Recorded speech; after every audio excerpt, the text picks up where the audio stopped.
Bienvenue à Estition Bad News pour le 24 juin 2025. La Chambre des représentants des États-Unis a adopté un projet de loi comprenant une disposition interdisant le paiement de taxes aux terroristes, ce qui mettra fin au transfert d'argent liquide aux talibans.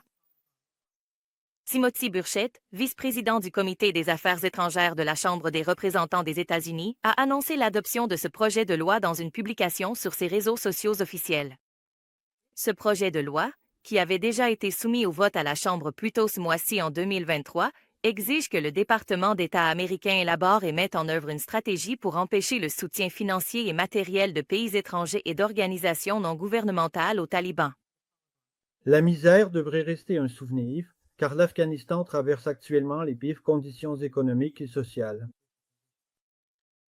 Selon les statistiques et les rapports publiés par les Nations Unies, en particulier par le PAM, cette année en Afghanistan, en raison de la sécheresse, de la pauvreté et de graves difficultés financières, près de 42,2% de la population du pays vit sous le seuil de pauvreté et fait face à la faim. La majorité de la population du pays qui souffre de pauvreté et de faim extrême vit en milieu rural, avec 80% de ces 42% vivant sous le seuil de pauvreté qui résident dans les villages.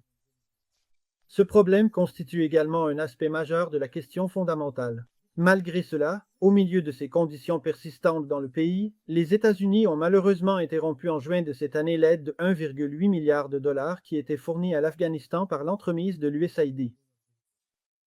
Et eux, comme l'a annoncé le représentant du Parti démocrate au Parlement, cette aide a malheureusement été complètement coupée aux États-Unis à partir de ce mois-ci.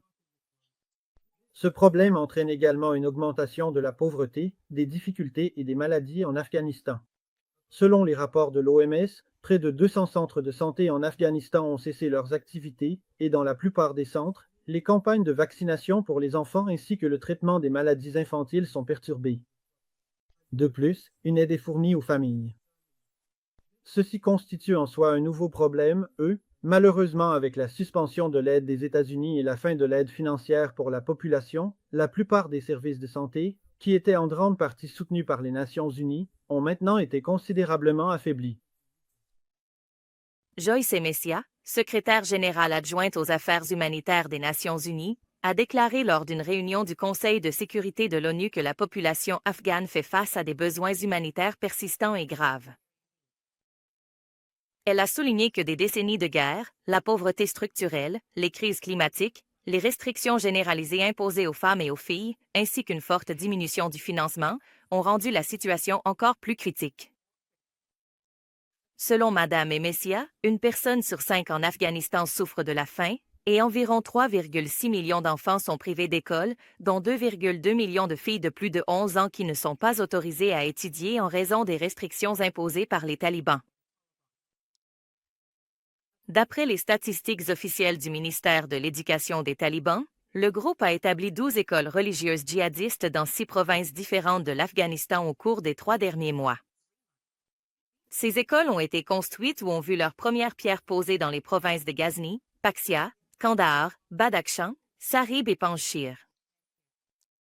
Les statistiques montrent que la construction de ces écoles a triplé au cours du mois de Sayadan, mais a diminué pendant le mois de Jawzjan. Au cours de la même période, la première pierre d'une école d'une valeur d'1,5 million d'Afghani a été posée dans le district de Jarman, dans la province de Kandahar, et la construction de salles de classe pour une autre école dans le district d'Argun, dans la province de Paktika, a commencé avec un budget de plus d'1 million d'Afghani.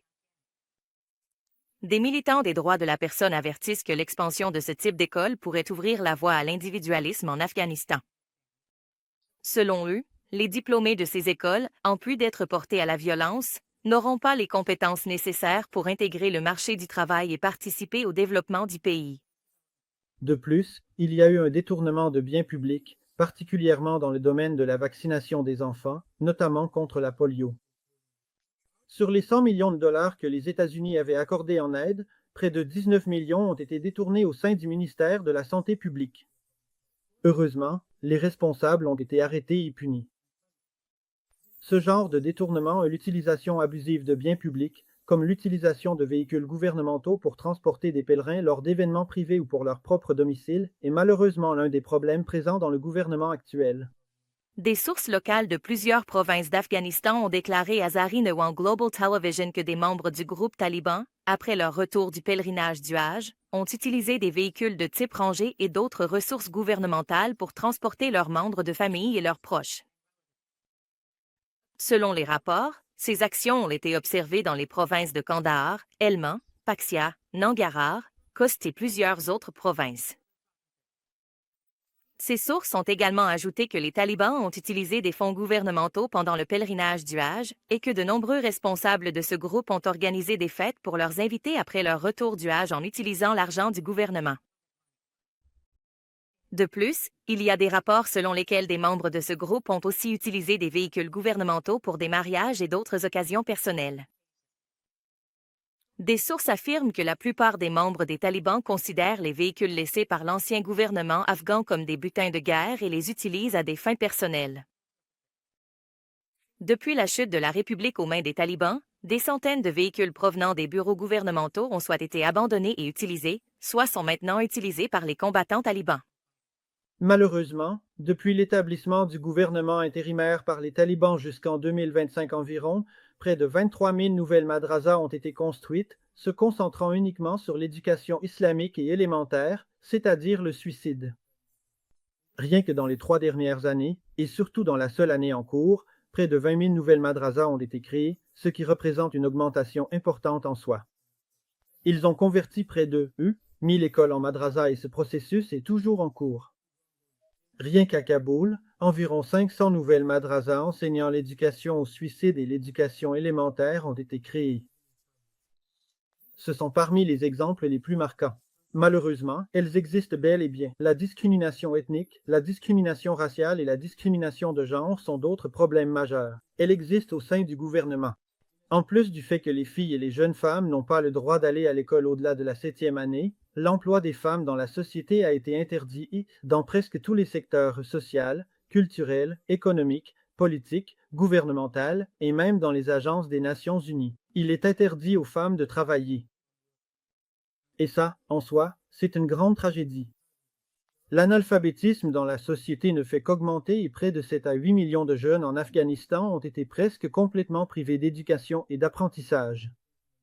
En poursuivant les procès sommaires et les punitions en public, la Cour suprême des talibans a annoncé qu'un homme dans la province d'Iskupé a été puni publiquement pour des accusations de mercenariat et de viol.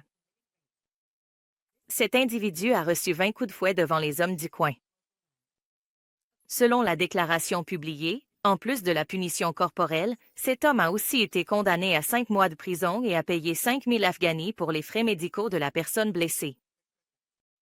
Les rapports indiquent que le nombre de procès sommaires et de punitions corporelles infligées par les talibans a augmenté ces derniers mois.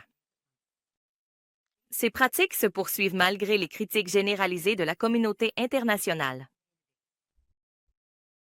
Dans la section des blagues des utilisateurs sur les réseaux sociaux, une photo d'un responsable taliban circule où l'on voit le vice-gouverneur taliban de Farah faire quelque chose de bizarre et montrer aussi un haut-parleur dans le cabinet. Sur cette photo, le vice-gouverneur taliban a installé une selle de moto comme dossier derrière son bureau et, appuyé dessus, il discute avec des visiteurs.